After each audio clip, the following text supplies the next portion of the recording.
Turn off the printer and disconnect the power cord and data cables. Connect yourself to an anti-static device. Place the printer on a grounded anti-static mat. Unscrew the bottom and top screws on the connectivity option cover. Remove the cover. Insert the connectivity option card.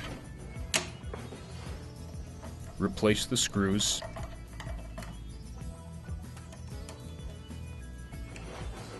If you have an antenna, attach it now.